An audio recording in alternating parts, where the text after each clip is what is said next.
Good morrow, members of the jury, kind patrons of truth and temperance. I am Victoria Vici, chief journalist of the Ripper trials, quill at the ready and conscience on parade.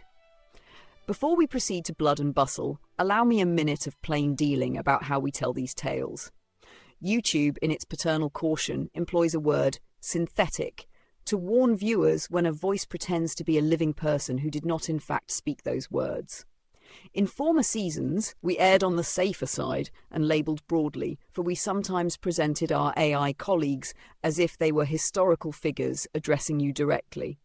Henceforth we shall be clearer than a bell on a frosty morning. We do not ventriloquise the dead, nor do we put fresh sentences into any living person's mouth. What then are we? I am an amalgamation, no single mortal borrowed whole, but a chorus of Victorian pens distilled into one steady voice. When we bring forth a figure such as Professor Hans Gross, we shall name him a GPT portrayal, an interpretive rendering drawn from his published work and historical record, never a counterfeit of his person. Where we quote, we shall say quoted. Where we paraphrase, we shall say paraphrased. Where we dramatise a scene to aid the mind's eye, we shall mark it a reconstruction. In short, no imposture, no synthetic mischief, only candor. Permit me to nail our colours to the mast, our little code of integrity which governs everything you are about to hear. Disclosure. We will tell you what is sourced, what is inferred, and what is reconstructed in words fit for any layman to grasp. Attribution. Ideas have lineage. When we lean upon a scholar, a memoir, or a primary document, we shall say so. When a claim is shaky, we shall say that too. Separation of theatre and fact. A flourish may open the mind, but it must not close the case. We will keep our poetry in the prologue and our proofs in the body. Rectification. If we stray, we return. Errors will be corrected in the light, not shuffled off in the dark. Non-exploitation. We refuse the fashion of tawdry AI puppetry which dresses deception in silk. Our portrayals exist to illuminate, not to impersonate, to educate, not to entrap. With this compact between us, we may attend to the work. Our programme today is conversation-heavy and picture-light by design, for we seek not to dazzle your eyes so much as to exercise your judgment. We shall weigh the now fashionable assertion that there is a 45% likelihood Aaron Kosminski was Jack the Ripper, and we shall reconcile that with our prior position that, on the standards of a court, Kosminski would likely be acquitted. Most likely an inquiry is not the same as proved beyond reasonable doubt in law. I shall show you the difference and why it matters. Presently, too, we shall address a Baroque theory concerning holy calendars and Russian conspirators, and we shall receive at the close our returning colleague, Professor Gross, GPT portrayal, properly introduced under our clarified standard. You will find no masquerade here, only method. If you find our method sound, we ask for your subscription and your scrutiny both. For in this house, applause without questions is worth less than a farthing. Now then, if your tea is poured and your pen uncapped, let us begin the inquiry. Members of the jury, draw near and warm your hands at the brazier of clarity, for we now take up that mischievous headline, 45% that Aaron Kosminski was Jack the Ripper. What, pray, does such a figure mean, and what does it decidedly not mean? First, what it is not. It is not a laboratory statistic wrung from a shawl with a p-value tucked under its arm. It is not a courtroom conclusion stamped and sealed beyond reasonable doubt. And it is not a promise to pay, no promissory note redeemable at the Bank of Truth. Rather, it is a disciplined comparison, a weighting of rival explanations after the evidence has been sifted, winnowed, and tested for brittleness. Think of it as a weather report for hypotheses. Today, Kosminski leads the outlook, but there remains a sturdy chance of other storms. How did we arrive there, you ask? With ledgers and temperance. We examined the case upon 6 axes, each an old friend to a careful inquirer. 1. Proximity and opportunity. Who plausibly inhabited the right streets at the right hours without a scaffolding of special pleading? 2. Contemporary suspicion by principals. Which names rise from the pens of those closest to the hunt, commissioners, chiefs and their memoranda. 3. Behavioural fit, who matches the pattern of the murders as to escalation, risk appetite and post-offence quiet. 4. Cessation, whose personal timeline squares with the sudden vanishing of the murders after Mary Jane Kelly. 5. Document reliability, How sound are the documents that bear a suspect's burden, provenance, authorship, independence, and motive to err? 6. Rival hypotheses stress test. When you poke the other leading theories, do they stand or do they wobble like a jelly at a railway buffet? Each axis is first judged in words, not numbers, because sense must precede sums. Only when we are satisfied that our categories are sane do we apportion weights and convert our judgments into scores, which we then normalise to a tidy 100 so that all may see the lay of the land at a glance. In that arithmetic of comparative plausibility, Kosminski presently occupies 45% of the total credence, meaning, among the contending explanations we regard as live, he is the most persuasive yet not past the coin flip of certainty. The remaining 55% we reserve for the rest of the field, some portion for other named suspects who carry some evidential freight, and a stout remainder for someone else entirely, the great grey unknown who is every cold case's constant companion. Now, because I am a tiresome woman about method and proud of it, we also perform sensitivity checks. Remove one plank, say, the most disputed memorandum or the weakest witness recollection, and see what becomes of the edifice. Does Kosminski's share droop? Yes. Does it vanish? No. Alter the weight of official suspicion and lean harder on document reliability, or invert it, still he remains among the leaders. This is what one wishes to see in a hypothesis: robustness, the ability to survive the tugging of threads without dissolving into lint. But Victoria, cries the practical mind, does your 45% not seduce the unwary into treating likeliest as guilty? Here I must bang the desk and scold affectionately. Investigative likelihood and legal proof are cousins who should never be wed. The first is a guide for where to look, whom to study, and what to test next. The second is a cliff to be climbed with rope, paean, and sacrament. In this programme, we shall keep those cousins chaperoned at all times. Chapter 3 will draw the curtain higher and show you exactly how a man can be most likely to an investigator and yet not proven to a jury. Permit me one more candour. Numbers can enchant the eye like gaslight on wet cobbles. To prevent such glamour-working mischief, we keep a plain English translation pinned beside our ledger. The 45% is a heuristic summary, not a laboratory measurement. It reflects the current balance of vetted evidence, not an oracle's decree. It is revisable. New documents, newly authenticated, can lift or sink any share. It is comparative. Kosminski's portion rises or falls not only on his own merits, but on the weaknesses and strengths of his rivals. It is not a verdict. A prosecutor must climb to a far higher summit than an investigator who is ranking hills. Lastly, why does Kosminski lead at all? Because several strands, none perfect, some frayed, braid tolerably well, sustain contemporary suspicion by senior officers, talk of surveillance and subsequent confinement, a life course that offers a simple, concrete reason for the murder's cessation, and a behavioural silhouette that, while not singular, is not discordant. Each strand is contestable. Taken together, they are considerable. This is the flavour of our 45%, so keep your pencils sharp and your tempers cool. In our next chapter, we shall reconcile this ledger with the solemn threshold of the law, and you will see that most likely in inquiry may walk arm in arm with acquitted in court without contradiction and without any need of miracles. Members of the jury, let us now reconcile two seemingly quarrelsome notions, most likely in inquiry and acquitted in court. They are not enemies, they are estranged cousins who keep different lodgings and answer to different masters. In the investigator's notebook, likelihood is a compass. We ask, of all the live explanations, which best fits the known facts? The answer guides our searching. Whom to watch, what alibi to test, which witness to re-interview. It is comparative and provisional by nature, but in the courtroom's ledger, guilt is not a compass, it is a mountain. The crown must climb to that chilly summit called beyond reasonable doubt. The presumption of innocence sits in the valley like a stone church, unmoved until the evidence, admissible and tested, moves it. Anything less, and the jury must come down on the side of acquittal, however suspicious the weather upon the heights. Permit me, then, to lay the two ledgers side by side. The investigator's ledger, why most likely, can point to Kosminski. Senior officers wrote of a Kosminski, watched him, and saw him confined, after which the murders ceased. His life course offers a plain, worldly mechanism for that cessation.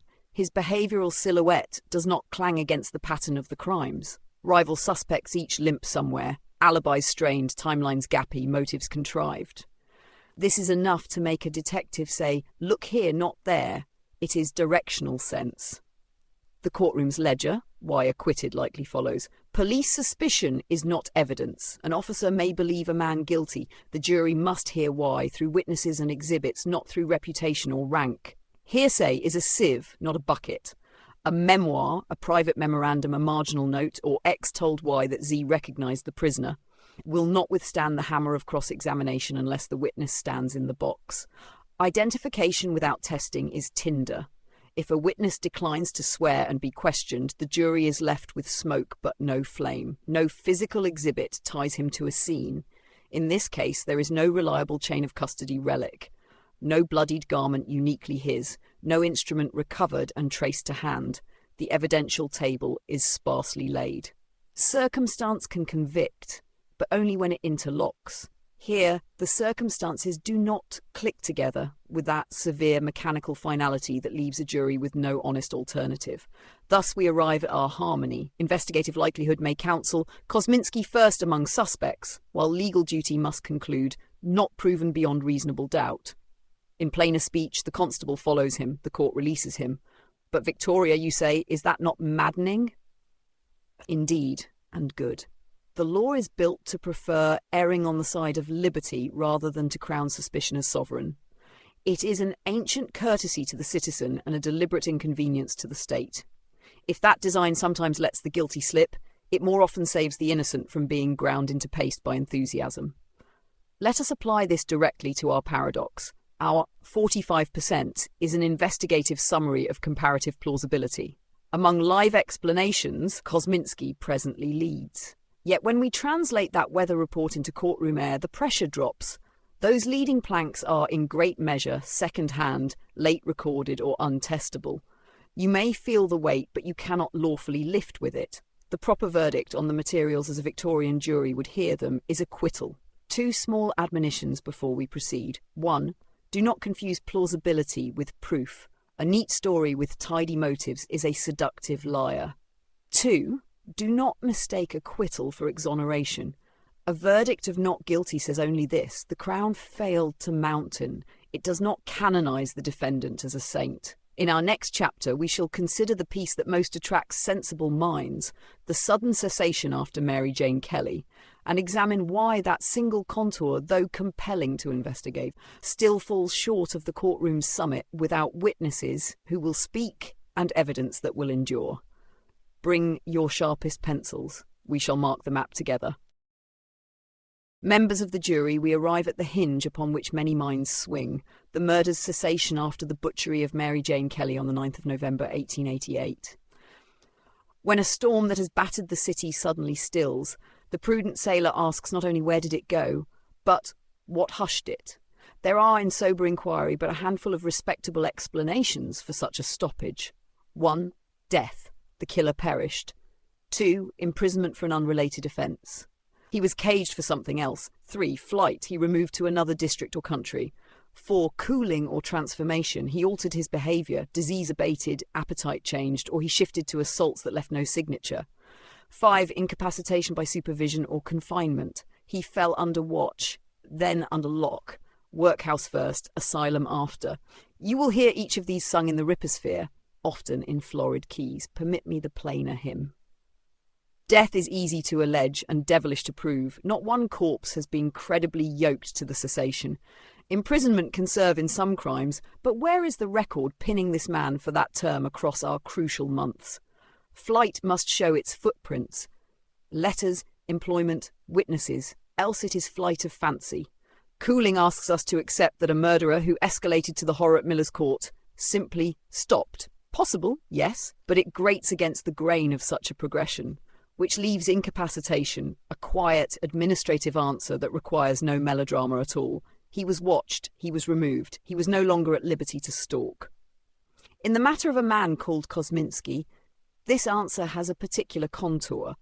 Senior officers, writing after the fact, speak of a suspect of that name, or very near it, who was kept under observation, then conveyed through the workhouse doors and on to the asylum. Their pens are not harmonised on every note, dates wobble, emphasis varies, but they are, in substance, singing the same stanza, watched, removed, confined. Does this alone prove he was the Ripper? Certainly not. But to the investigator's ear it offers a simple, mechanical reason why the autumn's terror did not return in winter. The creature who had hunted was no longer free to hunt. Against the rococo fantasies of conspirators, secret orders and royal coaches rattling by moonlight, this explanation has the virtue of being prosaic, and crimes are often ended by prosaic means. Now, we must not dab ink where the records are pale. The calendar, alas, is not as tidy as a barrister would wish. The murder series ends in 1888. The solid documentary committal to the asylum that bears the name Aaron Kosminski sits later in 1891, with workhouse episodes preceding. One may, with cause, raise an eyebrow at that gap and ask whether the police surveillance spoken of by certain officials began sooner, or whether there is confusion of identities in those recollections. These are fair cautions, and we mark them in our ledger. But do observe, even with such cautions, the logic of incapacitation remains the cleanest mechanism among the candidates. A watched man is a frustrated man. A confined man is a disarmed one. Two rejoinders often follow, and both deserve their hearing. First rejoinder, but Victoria, there were violent deaths after Kelly. Aye, London is not Eden. Yet the canonical pattern, the signature cluster that made Whitechapel shudder, does not return in its prior form. We must not let every later outrage serve as a counterfeit coin passed off as the same mint. Second rejoinder, might not the officials have gilded their memories, made their quarry seem more securely managed than he ever was? Indeed, pride and retrospect are meddlesome editors. This is why we keep the courtroom and the inquiry in separate ledgers. In court, such memoirs and marginalia would be battered for their lateness and hearsay. They would not bear the full weight of a verdict. But in inquiry, where we are asking how to explain a historical pattern, these same writings, while imperfect, can still help us test mechanisms. They need not be gospel to be guides. Permit me then to draw the line as straight as we honestly can.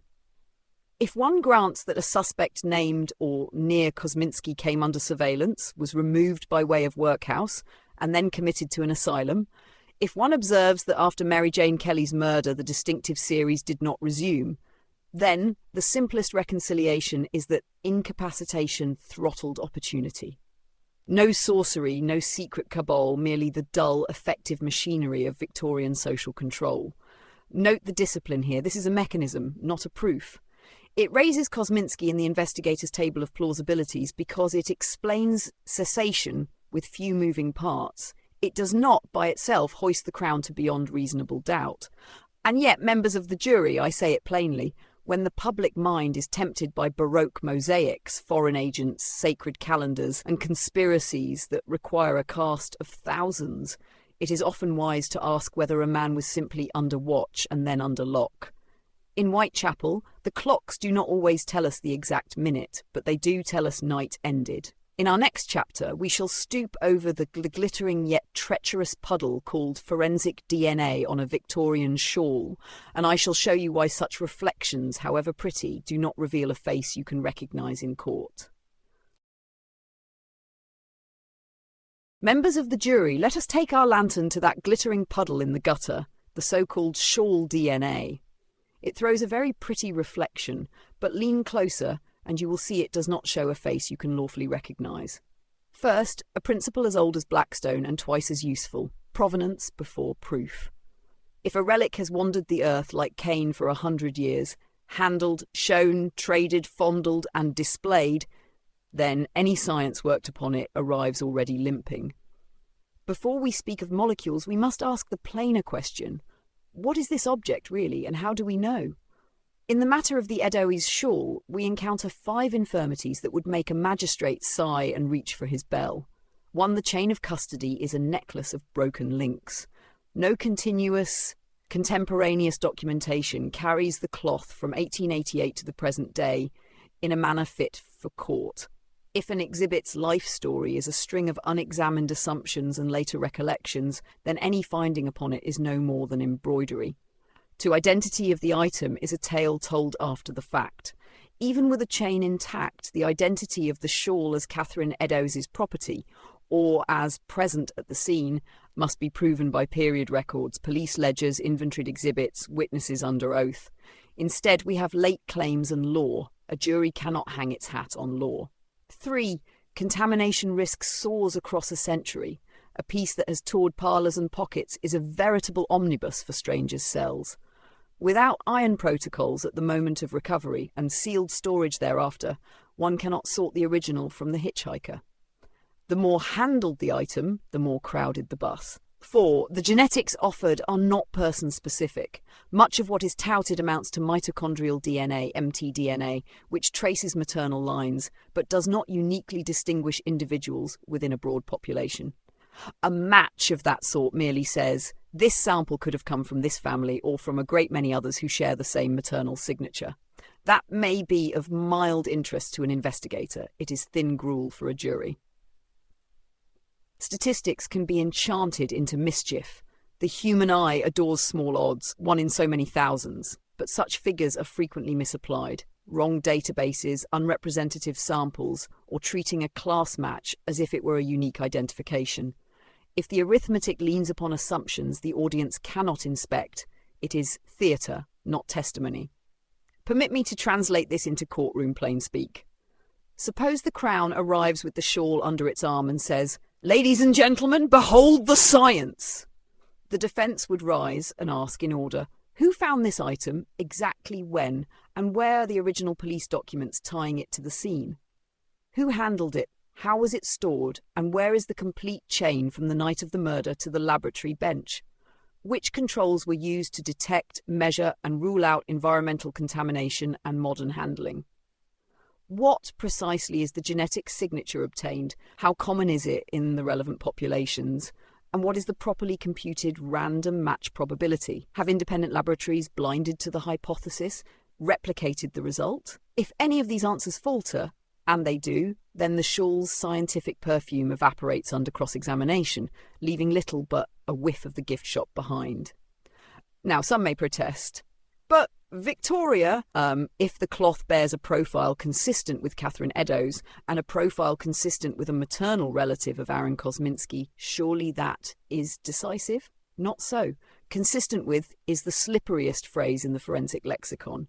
Consistent with Eddowes means only that the signature is not incompatible with her maternal line. It does not prove the cloth's origin, the stain's age, or the path by which those molecules came to be there. Consistent with a Kosminski relative means only that the class of people sharing that maternal signature is broad enough to include such a person. It does not tag a single man among the multitudes. If the item were recovered yesterday from a sealed crime scene with gloves and photographs and a pristine chain, such consistencies might help an investigator mount a ladder. Recovered a century late from a cabinet of curiosities, they do not let a prosecutor set foot on the first rung.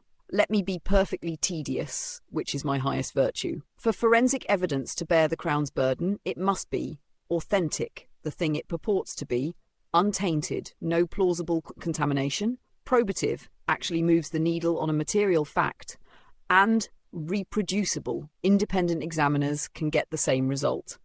The shawl, alas, fails at authenticity and taint before we even quarrel about statistics. That is why, however many headlines are printed or book jackets gilded, we do not count the shawl in our evidential ledger.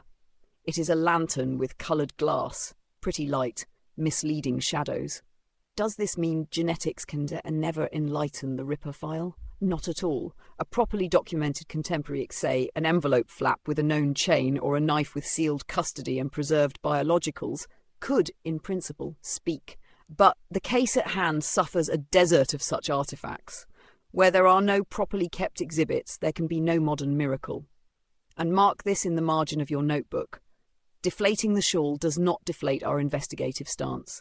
Our 45% figure does not rest upon this trinket. Indeed, we exclude it. The planks that keep Kosminski atop the comparative table are administrative and behavioural, surveillance, removal, confinement, cessation, not a fantastical relic. If tomorrow the shawl were shown to be the kerchief of a music hall singer from Margate, our analysis would stand precisely where it stands today. I will not scold those who were dazzled. Even a seasoned reporter feels the tug of a shining object on a rainy night. But we must govern our appetites. The Ripper-sphere has too long mistaken forensic theatre for forensic proof. Let us be the house that knows the difference and says so, even when the saying spoils a good story. In our next chapter, we leave the Curiosities Cabinet and return to the Clerk's desk. We shall review Amicus AI's correspondence concerning a Baroque theory of holy calendars and Russian conspirators, testing, with our newly sharpened scalpel, whether the dates align in the proper church on the proper calendar at the proper time. Bring your almanacs. We shall need them. Members of the jury, let us adjourn for a moment from blood and cobblestones to the clerk's desk, where correspondence is sorted, tempers cooled, and claims laid flat like linens before the mangle. Our comment clerk, Amicus AI, has been industrious, and today brings us a substantive exchange with Paul Smith of the Esoteric Explorer channel, concerning a spirited theory advanced by private investigator Randy Williams. A courtesy card will appear above, and a link dwells in the description below. I commend the interview to you, for every thesis deserves its daylight. Now to the marrow of the claim. Mr. Williams proposes that Louis Diemschutz, discoverer of Elizabeth Stride's body, and his comrades were authors of the Ripper murders under a religious motive, timing the attacks to feasts of the Theotokos. It is an arresting notion, the chill of ritual, the solemn drum of sacred days. Alas, journalism, like law, requires that romance submit to arithmetic. In 1888, Holy Russia kept the Julian calendar, lagging London's Gregorian by roughly 12 days.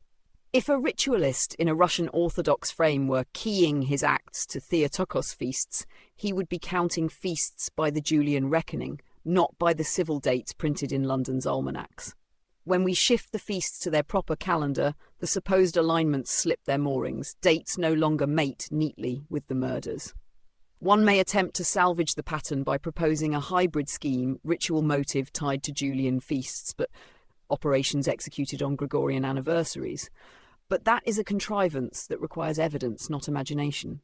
Permit me then to offer a modest 5-part assay for all such calendar theses, useful today, tomorrow, and in every future flare of pattern fever. 1. Name the calendar. Julian or Gregorian must be stated at the outset, with the local community's practice documented. Vagueness is the sanctuary of error. 2. Align with primary sources. Produce parish bulletins, clerical diaries, or orthodox almanacs for the very year in question. Do not ask us to lean on retrospective charts compiled a century later. 3. Test the negatives. If a feast truly governs the knife, why were other qualifying feast days not blooded? A pattern that only embraces its chosen dates is a net that was thrown after the fish were counted. 4. Show operational sense. Ritual timing must confer some advantage, privacy, congregation dispersal, victim movement, not merely coincide with it. Otherwise, the why is painted on after the fact. 5. Seek independent corroboration. Letters, meeting notes, informant reports. Something outside the date grid that points to planning or religious intent. Eye-candy numbers without paper-sent companions are theatre, not proof. Amicus, ever the faithful clerk, has conveyed to Mr. Williams our principal concern, the Julian-Gregorian displacement in 1888 and its effect upon the alleged alignments. We await his reply with open mind and civil pen. Should he present sources that bridge the calendars in a manner consistent with local practice and produce documents that demonstrate intent, we shall examine them with the same severity we apply to all claims, including our own. Before we fold the file, a brief word on comment culture. We have instructed Amicus to favour substantive interlocutors, those who bring sources, logic and charity, and to decline the duel of needles tossed from shadowed doorways. Engagement is a coin. We prefer not to spend it on insults. If your comment has a citation, a counter-argument, or a genuine question, it will find us keen and prompt. If it has only thunder and no rain, our umbrella remains shut. Finally, to our viewers who delight, as I confess I sometimes do, in the lure of hidden rhythms, beware the vice of patternicity, that most Victorian of parlour tricks. A city the size of London is a meadow thick with daisies. One can pluck petals into alphabets if so inclined. We must demand that patterns predict as well as describe, that they survive calendar correction, and that they stand beside documents sturdy enough for a courtroom's weather. You will find the Esoteric Explorer discussion linked for your inspection. Watch it, mark the claims, try our 5 tests upon them. If the theory clears those hedges, we shall say so with due applause. If it stumbles, we shall say that too, and thank the runner for the race. In our next chapter, we return to the lecture hall for a special guest. Professor Hans Gross, GPT portrayal, clearly labelled, ethically introduced, who will speak to the perils and promises of AI portrayals in historical investigation, and why transparency is not a frill but the very hinge of trust. Pennies to the poor box, notebooks at the ready. We proceed. Members of the jury, a promised guest returns, plainly labelled and properly introduced. You're about to hear from Professor Hans Gross, GPT portrayal. Not a ventriloquized man, but an interpretive rendering drawn from his published work and historical record. Where he is quoted, we will say so. Where he is paraphrased, we will say so. Where he extrapolates from method to modern practice, we will mark it reconstruction. With that candor nailed to the mast, Professor, the floor is yours. Thank you, Frau Vici. I must begin with an apology to the ear. This voice for the present hour is American in its music. I am told the Americans are, how do we say, great technicians. I admire their machinery. I do not admire their vowels. When the proper Austrian lilt can be furnished within your present workshop, I shall gratefully adopt it.